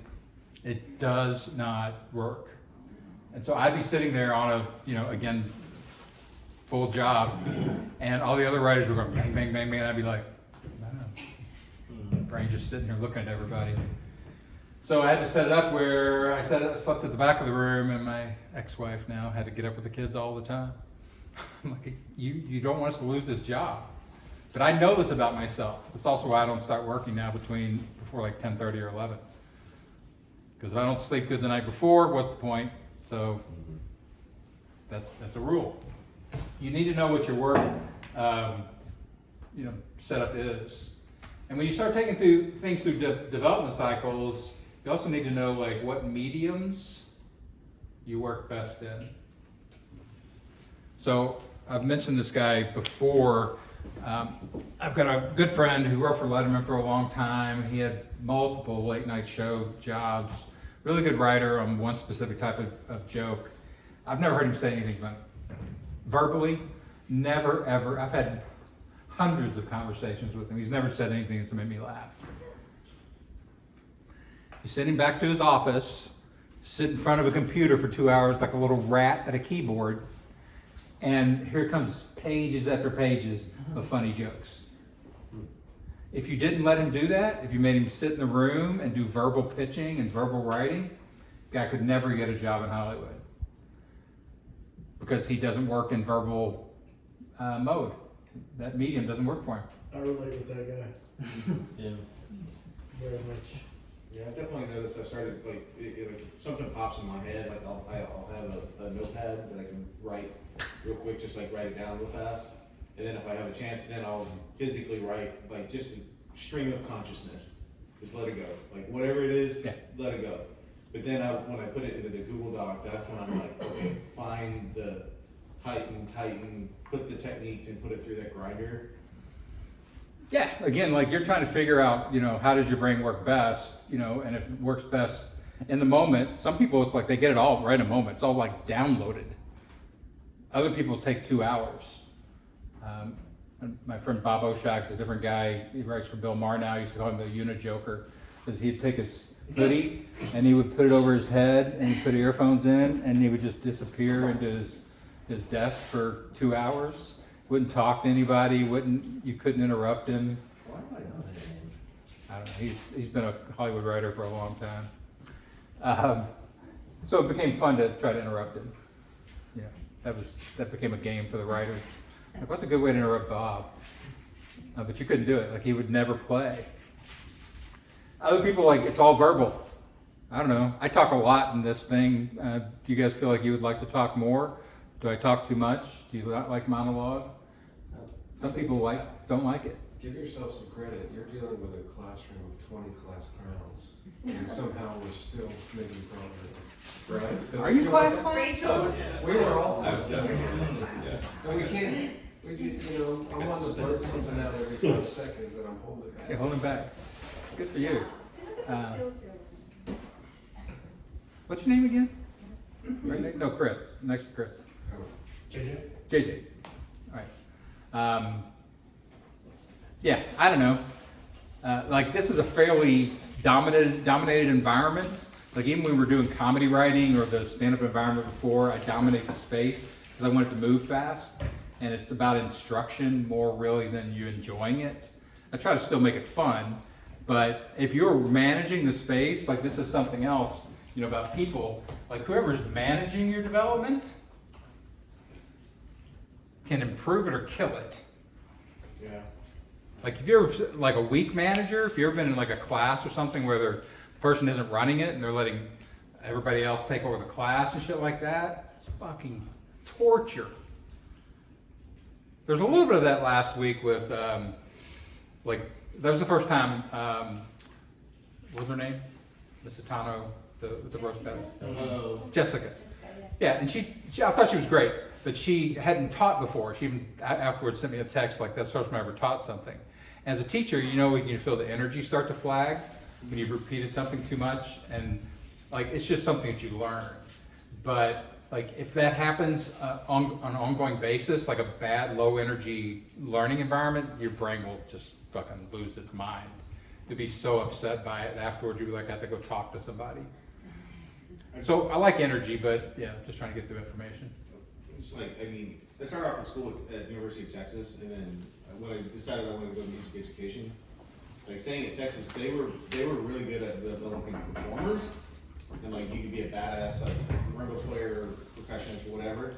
But Texas State's always better at teachers, and like different school of thought, different training. Because UT does not make any money off you. It makes money off the professor going out and making money with research. They don't care about teaching. Literally had a physics professor at UT be like, I don't fucking care about teaching the class. I'm here to do my research. I don't care what you score on your test. I'm like, dude, I'm in your office hours right now. Like trying to get help. I love it. And he was like, fuck you. I love it. That's the truth of education. There's a bit there. Two others, just real quick. So you need a good manager in there, and then time. How much time do you have to actually do the work on this? How much time are you devoting to your script? And I'm always curious about this in Austin. Like comics always tell me, oh, I'm writing or I wrote on this. I'm like, what does that mean to you? Like, how much time did you actually put in on this? Like, how many hours a day do y'all write? I just write throughout the day. 2 to 3. Yeah. Like, just sporadically, like just No schedule. unorganized whenever it occurs to you, you know? In the moment. Yeah, I'm a You should binge just writer. Once I start, I just go for a while. Well, that's what I'm hearing. Not every day. How long is a while? How long is a while? I mean, hours, 3-4 hours, depending on how much I need to sleep that night. Like on bits, or are you writing other stuff? Mostly, well, now mostly bits, yeah. So how many hundreds of hours of bits do you have then? Because if you're writing 3 or 4 hours at a time, like how much material comes out of that? Yeah, so a lot of my jokes start at like 10-ish minutes, and then I'll cut them down. But like I started as a fiction writer, so it makes Okay, more so sense. long form and you cut Yeah, down. long Some people form do it the should- other way. They'll go up on stage with just a little bit of it and then try to expand it on Yeah. stage. I'm real bad about that. Like I'll like a giant bit will fall out of me, and then like it just gets boiled down to a water. At least your boy Yeah. ain't there. Is that writing, what Jason's talking about, where you just, when your brain feels like it, you sort of write a little bit and then you stop writing? That's how I do it. I mean, I think having like, I mean, not saying that I do this, but I do know that I need this, like a structure, like a time of day, like teacher, like Yeah, doing some a good people job. do. My sister gifted me like a master's class. I don't know if any of you guys have ever done Yeah, that, yeah. but David Sedaris has one on there, and you know, I listened to it, and I like, he had some really good tidbits, but he'll talk about, just like you were talking about, right, working and reworking, and he'll actually go through and like read a couple different versions, and how, yeah, that's boring, but and he'll like kind of work through his process. It was, so if you have access to it or get a free 2 weeks, you can listen to it in 2 weeks. But I think that's where I'm kind of trying to shift. Like, this is great because it's accountability and I'm going to be here, and it's like, oh, I want to have something ready for class. But I'm trying to work more towards like you're set 2 hours, 10 to 12, you're writing, things are due by 12, you're going to be there all afternoon, or you're getting off early. Like, what's it going to be? You Yeah, know? and I've tried that with people that I'm helping in Austin. Like I've had people, you know, a lot of stand-ups who are pretty good professional stand-ups or whatever, want to transition into TV writers. And I'll be like, oh, yeah, I'll help you. Send me this, and this, and then they won't do it. Or they'll send it to me and I'll be like, yeah, it's not, you're not getting this. I mean, like we were doing in the writing session, right? I'm like, okay, you know, like write a top list. So let's do this as an assignment for next week. Because top lists are one of those things that's very clean writing. It's just, here's a concept and here's punchlines. We can pick one and all do the same one, or I can let you do your own, or I can give you a set of them to choose from. It doesn't really matter. Can you give us some examples, and then we can either use one of those or do it? Yes. So one of the jokes that got me hired on my first professional, and like I was saying, I'll show you guys my packet, because one of the things I put in there was top list. That got me hired on a late night show. I wrote it, and then the Letterman writers wrote the same joke that night. So it was an obvious joke to me, but it's a perfect joke. But it was in my packet anyway. But the joke was, this was back, good God, 2002. The Rolling Stones were still touring a lot, but they were already goddamn old. And so the premise was top signs that the Rolling Stones are too old to tour now. And the way you write this is you just pull up all their songs and you vary it into old people songs. So the first one I wrote was, "Hey you, get off of my lawn." That's a perfectly inhabited joke. It's not a super hard joke to get to once you understand the techniques, but Letterman opened his show with the exact same joke that night that I wrote it. Ended up writing for Letterman later on because I understood his structures pretty well. But, you know, like, if you just go down the songs, like, now when they start saying "Time is on my side," everybody laughs. You know, you just take every one of them and turn it into a punchline. So those are pretty fun to do and pretty easy because there's something to react to. So let's take some kind of song top list. Like, who's a band out that's got some humor built into them? Eminem is, you know, nobody hears from Eminem anymore. Youngblood, what was that Youngblood guy? Pun? Who? Starts with a P. Post Malone? No, he has a mustache. He's like a handlebar mustache. Let's use Post Malone, okay? Because Jelly Roll. Jelly Roll's a good one because he lost all that weight. So let's use that, okay? Top new names for Jelly Roll now that he's lost 200 Sugar-free, very good. pounds. You feel the jokes, suddenly they're there, right? Yeah. That's the best thing about a top list, is there's multiple jokes. And now the game is, you've got 15 other people writing this joke. Who's going to come up with the usable jokes? Best phrase, freshest, weirdest angle, nobody else got that. That's the game. We're just changing his name, that's it? The top list is top new names for Jelly Roll now that he's lost at least 200 pounds, right? Yeah. Dude, when I was on KT, Jelly Roll hit me with a fat joke.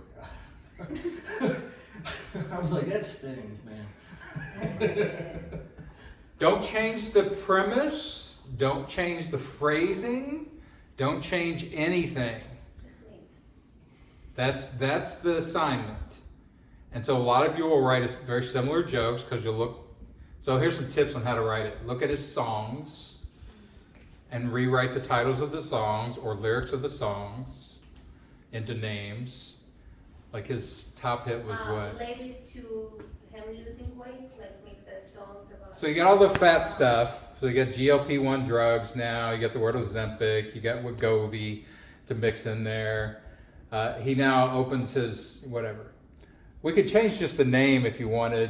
We could expand the top list and say, you know, top things that are different now for Jelly Roll, now that he's lost so much weight, because that gives you more flexibility. Yeah. Because you can still do names. Yeah. So like his new name would be Belly Fold, Mm-hmm. because now he's just got a bunch Yeah, of the folds. surgery. What, you know, you develop, what are the song titles for his new album that's coming? Yeah. So that opens it up more. But you could do the other one too. Like, really good writers would be like, yeah, I can rename that guy. Okay, so take that. That's just a writer's assignment. How much work are you going to do on this week to put it into development? Some of you, you know, like if you're really into it and you really want to impress me, because if you impress me, I still have connections to Hollywood shows.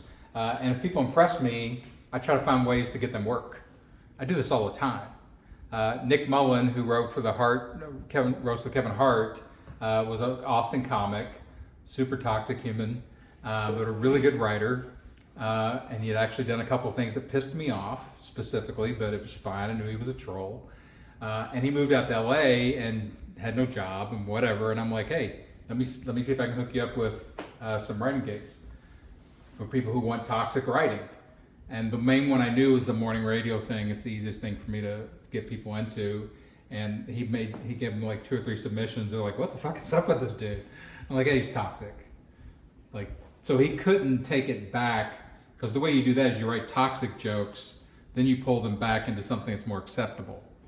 Be as toxic as you want, but then you've got to pull it back and meet the requirements of the show. And Nick just didn't want to do that, so that's fine. So what's our audience into, requirement-wise? For this, why don't you think morning radio, because that's, or late night, you know, so they're fairly conservative. Like Kimmel. Kimmel, that's good. So we have to put a Trump joke in there somehow. Sure. You know, if it was Fallon, you'd have to make it, you know, absolutely not funny. Way ahead of you. Gotcha. We could all be Fallon writers. Okay, what else? So let's get a guinea pig. This is something else I want to do every week, is do some type of guinea pig thing that we're working on that will actually maybe make it into the world. When Jo Ellis gets back, she's running a talk show, and I told her we would use her show as a guinea pig for the writer's room one week. So I'll show you how to actually write a full talk show, because it's very structured. And then, like, she's hired a couple people to write monologue jokes for her. I don't know what she's paying them or whatever, but a couple people from the stand-up accelerator. So she's got some money to invest in her career, and she's willing to do that, which is awesome when you have a producer that can actually pay. But we did David, you know, as a stand-up guinea pig. So who else wants to be? We've got 15 minutes or so. Who wants to guinea pig? We've used you kind of a few ways. Let me kind of see if I can get somebody new. Jason, we've kind of used. Who else wants to be a guinea pig? So you would like, as long as that, because I'm brain dead today. That's fine. Okay. There'll be plenty of opportunities. I'm probably going to do this for a while. And this again is like us writing script for you. So it's not really performance or character or things like that. But if there's anybody wants to go up and just do like more material, and the whole room can just jam on them. Anybody else that hasn't? David's already done it. Let's try Rachel. But I'm going to require you to perform loudly. Just not Charles now. I can help Not with Charles that. now. You whisper it to Below Charles, Charles. and then Charles will do the bit. And then David Now, I was will. about to say, Dave needs to take a. Maybe that would be a hilarious bit. These two guys on either side of you, and you whisper your bit, and then they have to redo it. They're the anger translators. Do you want the Instead of fake like microphone? the sign language, it's like Okay, so It's gonna help me do that. Turn Up Charles to you. into a So, like- control.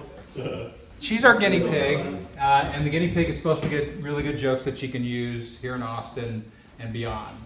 We're just going to work on some stand-up here.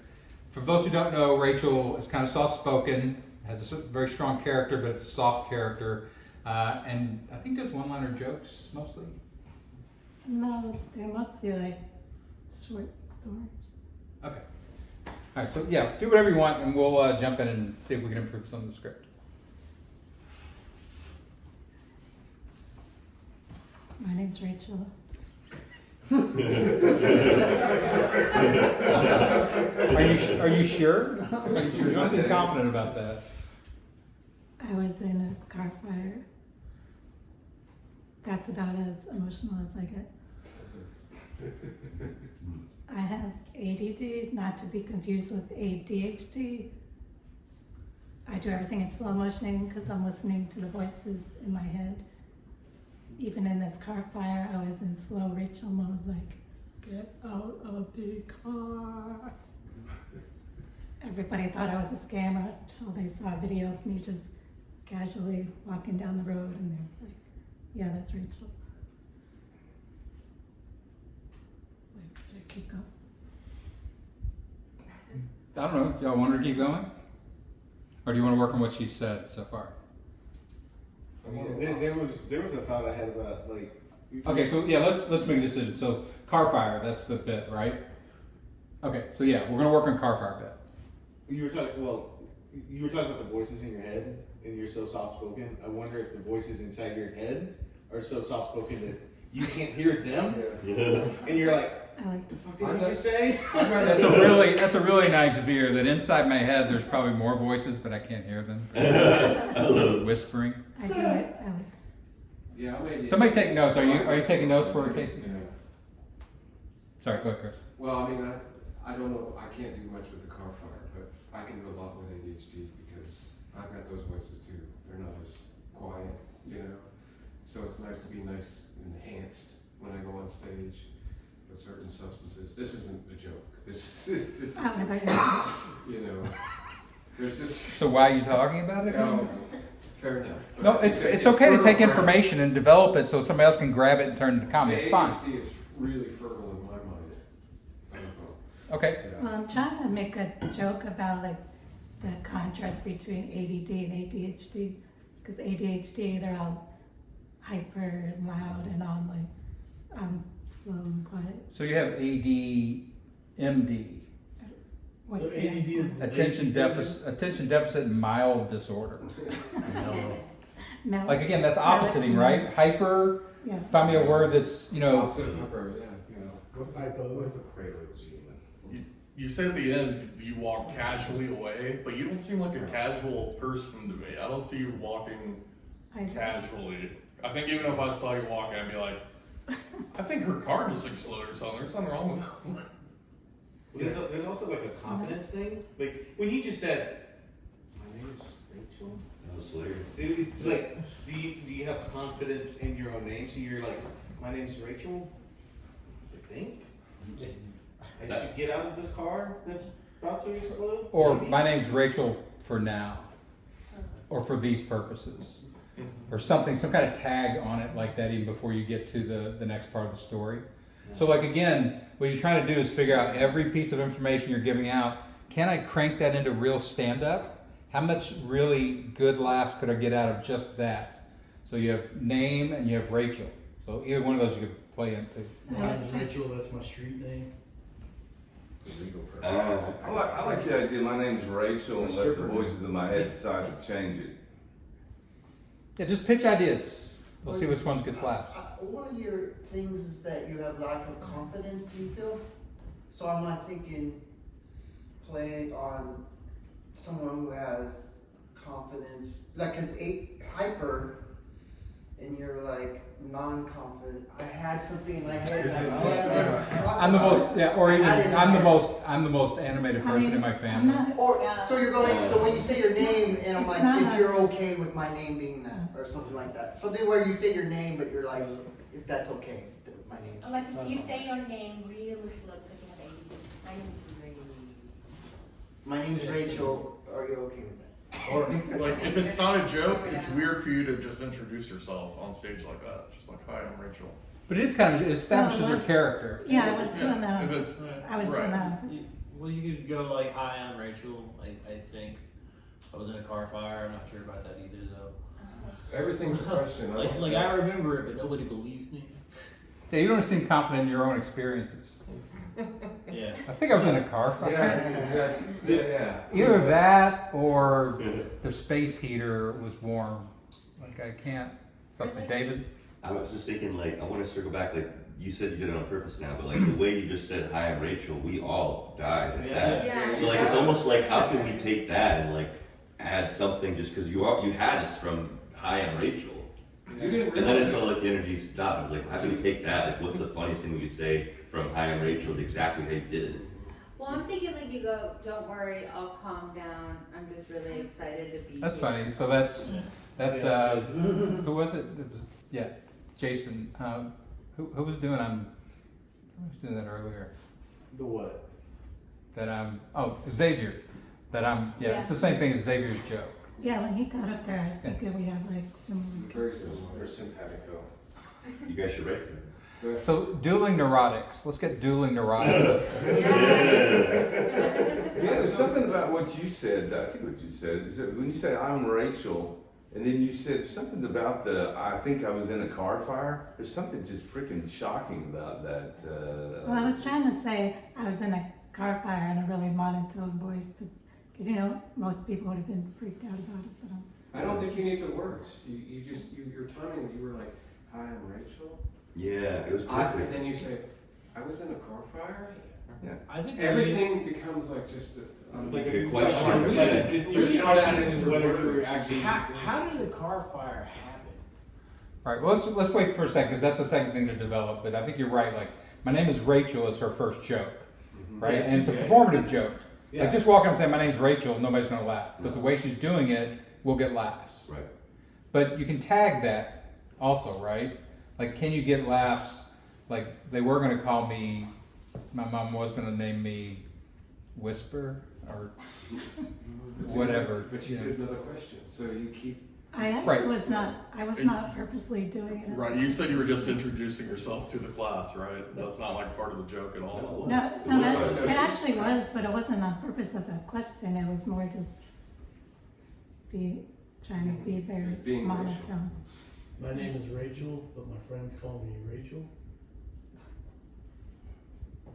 Or my friends call me, my friends don't call me. Is this mic too loud? I mean, I think there's something to what she was talking about, like the family settings of you coming out saying, "My name is Rachel," and then like imagine having that character like at a Thanksgiving dinner. Yeah. And the kinds of conversations that would be held in that way. Right, like you said, I'm the most animated person in my family. Like then you picture the whole Thanksgiving family where everyone's just like, Yeah, or even my name's Rachel, like you did, and I know what you're thinking. It was Like, actually the opposite, where I couldn't get a word in. okay, so Hey, you're I'm always doing this. Yeah. Like, this is a real story. Like, I only saw my cousins about once a year, so whenever I went over there, I was super shy and quiet, and I didn't eat very much, so they thought that my parents locked me in the basement. It's kind of funny. It's so funny where kids' brains go. Yeah, did y'all have Phil? a basement? I imagine you sat You in a actually car can, like you know, a space cadet and you just sat and you're like, is that, with detailing, is that new? You're just like staring at a really specific part of the car and you're not even registering what's going on around you. What I like. But I could be wrong. no, like, okay, before you move up to another comment, deal with Phil's a little bit. So, yeah, like, so that's when you're going into the actual experience. Like, I'm watching these flames and I'm like, did I get this car painted? Like, is that? This is new. Did I add flames to this? Yeah. Okay. If you talk over me, I will set your car on fire. How fast was I going? Yeah, so there's, again, what you're trying to do is grab every piece of information and turn it into stand-up. So like because you're doing it so slowly, if you walked up, hi, my name's Rachel, I'm sorry, I'll tone it down in a minute. Just right now I'm really excited, kind of shook up because I was in a car fire. It wasn't my car, it wasn't my fire. So you're just sort of going through each thing, applying your character to it. There's also something funny to like, you set up the part where you're in this car fire, right? So you're in this crazy medical emergency situation, and the first thing that you realized that you needed to do was turn the volume down on your radio. Like the contrast of you listening to a loud ass radio and then in a fire being like, I need to. Yes, maybe like the idea of the fire, like we were talking about this earlier, like somehow, like, and I was really hoping that would light a fire under me to get out. Good pun. Oh, Yeah. reversal. That's the only fire I've ever felt in my life. Yeah, something like that. Or the fire's Here, caused just for fun, David, go up, stand next to her, Oh my god. The voice contrast. and you're Repeat what she you're says. behind her, yes, and Sign Rachel, you language. walk up and go, hi, I'm Rachel, and you say, hi, she's Rachel. Hi, I'm Rachel. Hi, she's Rachel. That sounds exactly like the voices in my head. Yeah, I just think of, like there's probably a sketch that you could do with that. Yeah. He Really becomes expand one it. of the voices in I was her gonna say, head. he is Yeah. the voice in the head. Well, let's get three people up here and go. These are the voices in my head. So Casey, let's get Casey up here, and who else has a Jason? We'll have a redneck voice too. Yeah. So I like combining sketch with stand-up. It's a really interesting thing when you do it right. So walk up and go, hi, I'm Rachel, and these are the voices in my head. I'd like to introduce each one of them, or let them introduce themselves. I feel like I'm watching Inside Out. Like I'm her confidence. Like this is like Yeah, Wizard I'm of Oz. confidence. I have nothing to do inside her. Hi, my name is Rachel. I have ADD. There's always voices in my head. I'd like to introduce them to you. I'll let them introduce I'll themselves. let them introduce themselves. Hi, I'm Rachel's Confidence. I'm Rachel's Confidence. We don't make many appearances. I'm Rachel's medulla oblongata. I'm Rachel's inner redneck that she doesn't know about. I'm the white trash part of Rachel. All right. All right. And I'm Rachel's attitude. You might not see me coming, but wait till she gets let out. Let's give you something better. I'm Rachel's sexuality. Okay. And I'm Rachel's sexuality. Awesome. Yes. Good. All right. Good. You know what? Everybody sit. What he would be hilarious in that moment is if he was her PMS. Again, the variations are endless now, right? Like the bit is set up. So. Like just an angry redneck. Oh, what if I? Just like whipping the lasso. What if I tried to act this out myself instead of having extra? Sure, you can try. All this is again sort of creative brainstorming, and then you figure out like in stand-up you have certain limitations. Like if we were on a sketch stage or an improv stage, then you would be able to do more things. Like this works very well as a sketch. Like I'd like to introduce you. You know, they made a movie about this. Like what's the Pixar thing? Inside Out. Yeah, where your inner voices and emotions have some type of character that you watch. So yeah, it works definitely as a comic thing.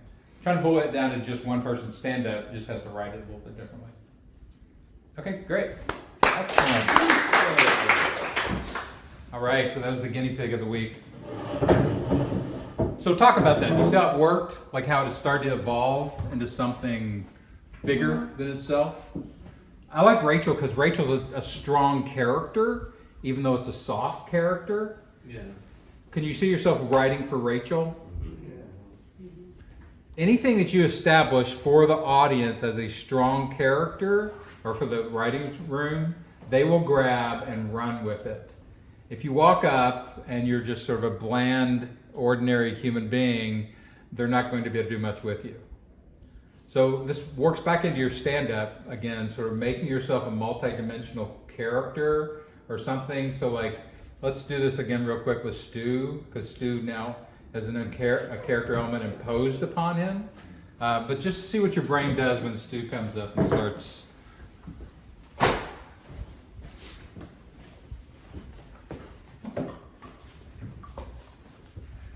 Anybody else here think those bird scooters should come with elbow pads? Yeah. I realize that they call them bird scooters because if they catch you slipping, you're going to go flying like a bird.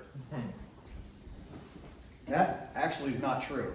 I don't know if you guys knew this, but because those front wheels are so small that if you hit a pothole or a curb, that front wheel becomes a little fulcrum, and then you're standing on a 70-pound lever that doesn't make you go flying forward. It projects you directly into the fucking ground with all that force. Okay, great. 3 things right there. As writers, now, what else do you need in order to write bits for Stu? He gave you 3 jokes. What else do you want to know now? Because writing begins with specific information. That's what your brain needs in order to work. So either asking more questions or... What he does for a living, maybe like what he can't do now. Okay, that's in there. So start with the beginning though. Like start from like what do you need sort of foundational information, mid, veers, like. Where were you taking the scooter? I was on my way to the gym. All right, that's not an answer. Don't let him get away with that. Get details from him. Am I the only one? You do it with legs and arms. You know, I'm looking at you, dude, and you've got 2.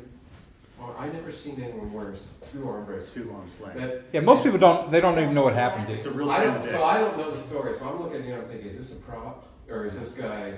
No, I literally crashed a scooter and broke my wrist and both elbows. And now it's a bit. All right. So now I have to talk about it. Well, I think it's great, you know, and I would riff off of that, you know. I mean, how hard is it to masturbate right now, you know? A lot easier this week. Well, you were asking about he asked the question about why were you, why were you going to the gym? You obviously don't look like you go to the gym. Like, you know. been a tough week for me because I'm a hugger. That's a great opening line. Yeah. And again, it's finding specific things, you know, like he's got his hands like this, and the varying, like the first one is masturbation. Everybody goes to the masturbation jokes. I did have that. Right? So if I hear you pitching that, then I'm like, nope, everybody's brain can get that. I didn't think of hugging yet. So going down the ladder of variations until you get to an interesting angle, that's when you win as a writer. Because now you're finding things way down here that nobody's even gotten to yet. Free hugs.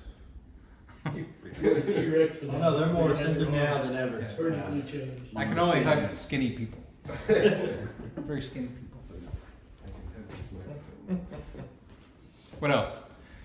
Gather information from him, because then you'll start, like, we don't even have the story really yet. Why were you on, like why did you need this scooter? Because I own it. Oh, okay. It wasn't actually a Bruce scooter. It was my personal scooter. Even worse. Yeah. Yeah. Well, I bought a scooter because my midlife Yeah, crisis use budget that. was only That's so much $750. more sad. What? I said use that. That's so much more sad. That is good. You bought a scooter, but you didn't buy any safety equipment for it. Yeah, exactly. Yeah. Did you have a Thank helmet God on? it wasn't a Corvette. You would have needed it. What? You had no helmet on. I was wearing a condom though. I was wearing a condom. Was that a, Your beard protected Was that your a head, scooter but you- not your arms. was it a scooter you sit on or you stand? Stand on. Right. So scooter is too generic. It doesn't really tell you that he was on a standing scooter. Yeah, Because there's feet on also moped. yeah. You were wearing knee pads, unrelated. No. Yeah, that's why my knees are fine. Yeah, he's fine. I mean, there's wearing protection, I guess. Yeah, that's jokes. I like the midlife crisis budget thing, but it's like, thank God he didn't have like a real muscle car or, you know, something like that. Did the Rather scooter than survive? free. Yeah. What about the poor scooter? Is the scooter good? Scooter's perfect. Uh, I've been the key, but that's about I'm it. trying to wonder, like, what's the story? How did you get home? Yeah, you want to Crash, yeah. like, you get these broken arms, and now you gotta like get back on Get the through scooter it. somehow Yeah. and get back home. Like, You can't hold anything. right. There's a whole gamut of T-Rex jokes that we haven't. T-Rex. Yeah, any tiny arm thing is now on the table, right? You just tell him that your dad was an Iraq war vet and these are your prosthetics or something. You could make up a bunch of different lines. Is there an audience, like a crowd work thing here, where you could ask the audience, how do you think I broke my arms? Sure. Everybody guesses right at the first time. Everybody says the same thing. Lime scooter. That's why I won't get on one. I won't. Or you could walk out again, sort of oppositing, right? Everybody's guessing these things. Like you walk out and go, "Yeah, real funny. I'm having my arms replaced. Yeah. You know, I didn't have arms my whole life, and now these are new arms." Cancer. Do you know how long it's been since I washed my hands? So, I'm getting go-go gadget on this. Yeah, you get some Puerto Rican ones. How did they match the skin tone? Is that looking legit? And there's also his personal experience, like, did this hurt? What did you think? What, you know, all the sort of internal, you know, You stuff. should that see we're the not person he sure. ran over. you should see what I'm starting to understand bras. Yeah, so you're taking the physical appearance here and running with it as a writer. Nobody else is doing that right now, so Michael is winning the writing session. I was about to do one, like, my back really itches right now. How the fuck do you get your keys out of your pockets? I struggle. Wipe your own ass. Yeah. I don't know. It That, seems that like actually even was more the problem. You really don't need to bend your elbows much to do that. Thank God for bidets. Thank God for videos. It's fine. Okay, good. Good job. All right, so questions? We all see what the process is. We're all engaging with the process. It's our fourth time of meeting this. Seems to be getting a little bit of traction for how we work. Every week there'll be a new mechanism, hopefully some guinea pigs, some new work habit thing. Right now I'm recording these. Hopefully we'll get a better audio this time, and we'll increase the production value kind of as we go. At some point I'll start pulling these out as individual modules and probably doing my own sort of organized teaching unit of it. So like if you do want to learn heightening, I'll have a bunch of examples and I'll sort of actually take you through it instead of sort of skimming it and moving to a quick workshop thing. but that'll take a while. So yeah, any other questions? Anything? Again, hit me up online with questions. I'm looking for help as we build out the stand-up accelerator in the Comedy Writers Colony. So anything you want to sort of jump in and go, hey, with this help, that's awesome. Just find me and we'll go from there. All right. You don't have to leave, by the way. You can hang out. Thank you.